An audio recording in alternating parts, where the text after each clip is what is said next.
Koalisi Masyarakat Sipil mengeluarkan pernyataan sikap terhadap kasus hukum yang menimpa mantan Menteri Perdagangan Tom Lembong dan Sekjen PDI Perjuangan Hasto Kristianto. Mereka menilai pemidanaan keduanya merupakan bagian dari kasus hukum bermotif politik. Dalam keterangannya hari ini, koalisi menyebut penanganan kasus Tom Lembong dan Hasto dipenuhi kejanggalan dan telah melemahkan independensi peradilan. Mereka menilai kasus ini sebagai upaya menyerang lawan politik dan mempertahankan kekuasaan. Dalam kasus Hasto, penuntutan yang dilakukan dinilai lemah secara hukum dan hanya berdasarkan kesaksian yang tidak kuat. Sementara itu, pemidanaan Tom Lembong dinilai tidak memenuhi unsur niat jahat atau mens rea dan mengabaikan fakta persidangan. Aktivis menilai pemidanaan keduanya ini dilakukan lantaran keduanya kerap berseberangan dengan Presiden ke-7 Joko Widodo.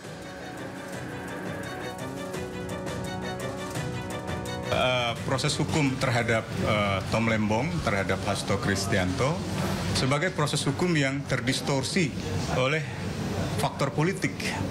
Proses penuntutan keduanya dimulai pada akhir pemerintahan Jokowi dan kelihatan sekali keduanya adalah orang-orang yang mengambil asosiasi, aktivitas, pandangan, keyakinan politik yang berbeda dengan pemerintahan Jokowi ketika itu.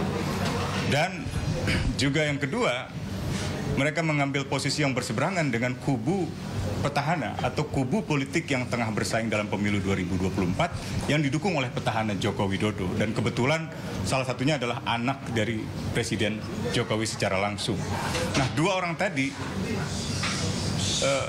tadi terekam dalam berbagai dokumentasi media massa memberikan kritik-kritik yang sangat memukul pemerintahan Jokowi dan bisa berpengaruh pada popularitasnya, bisa berpengaruh pada dukungan politiknya pada anaknya yang sedang mencalonkan diri.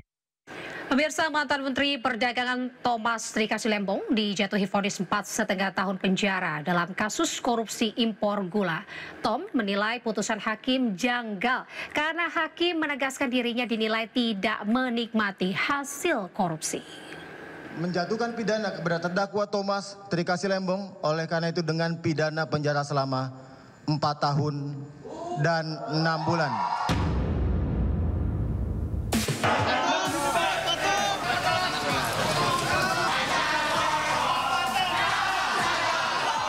Mantan Menteri Perdagangan Thomas Trikasih Lembong mengangkat kedua tangannya yang terborgol usai dijatuhi hukuman 4,5 tahun penjara. Majelis Hakim Pengadilan Tipikor Jakarta menilai Tom terbukti bersalah melakukan tindak pidana korupsi dalam importasi gula sehingga menimbulkan kerugian negara 194 miliar rupiah. Hakim menyebut Tom menjalankan kebijakan impor gula tanpa melalui rapat koordinasi dengan instansi terkait. Adapun hal-hal yang meringankan untuk Tom, salah satunya Tom tidak menikmati hasil tindak pidana korupsi yang dilakukan. Menjatuhkan pidana kepada terdakwa Thomas Trikasih Lembong oleh karena itu dengan pidana penjara selama 4 tahun dan 6 bulan. Dan pidana denda sejumlah 750 juta rupiah dengan ketentuan apabila denda tersebut tidak dibayar maka diganti dengan pidana kurungan selama 6 bulan. Sementara itu, Tom mengeklaim putusan majelis hakim janggal dan mengabaikan fakta-fakta persidangan. Bahwa saya melanggar aturan, itu satu. Nah, kedua, yang sedikit, bukan sedikit ya, lebih dari sedikit, janggal atau aneh bagi saya sih ya, majelis mengesampingkan wewenang saya sebagai Menteri Perdagangan. Ya. Saya kira undang-undang, peraturan pemerintah, semua ketentuan yang terkait sangat jelas memberikan mandat kepada Menteri Perdagangan untuk mengatur tata kelola termasuk perdagangan perniagaan bahan pokok yang penting. Ya. Dan tadi saya lihat, saya catat secara teliti cermat, kiranya majelis mengabaikan bahwa saya sebenarnya punya wewenang tersebut. Dan juga dengan demikian, majelis mengabaikan hampir semua fakta persidangan, terutama keterangan saksi dan ahli. Usai menerima putusan, Tom menyatakan pikir-pikir apakah akan menerima putusan atau mengajukan banding. Dari Jakarta, tim liputan iNews melaporkan. Pemirsa, meski Kejaksaan Agung sudah menetapkan Riza Khalid menjadi tersangka dan dijadwalkan diperiksa, keberadaannya masih menjadi misteri. Kemlu Singapura menyatakan Riza tidak ada di sana, sementara awal Februari dia terdeteksi ke Malaysia.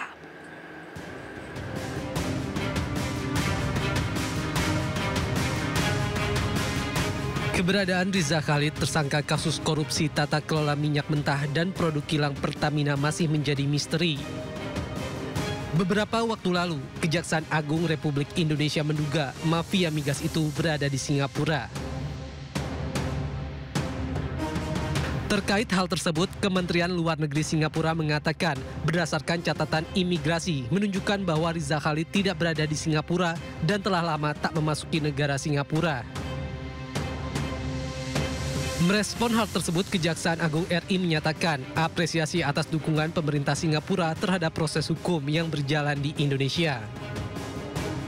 Pemeriksaan keberadaan MRC yang jelas kita pertama mengucapkan terima kasih dulu dan apresiasi terhadap pemerintah Singapura sudah memberikan informasi bahwa yang bersangkutan tidak ada di sana, bahkan Kemenlu juga dari sana juga menyatakan bersedia akan memberikan bantuan seandainya ada di Singapura.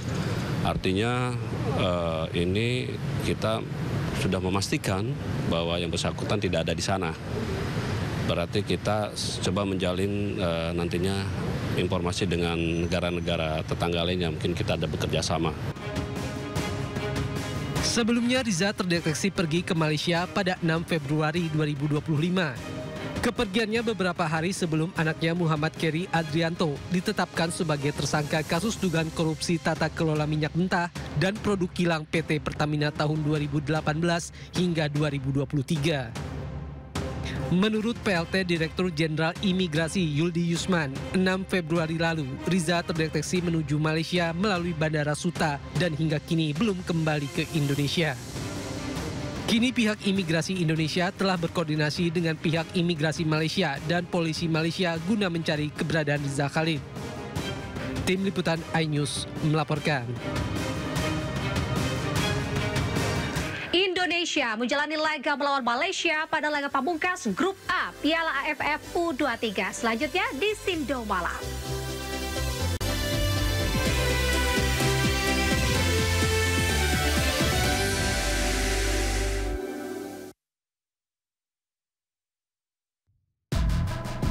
Kasus hukum dan politik di Indonesia.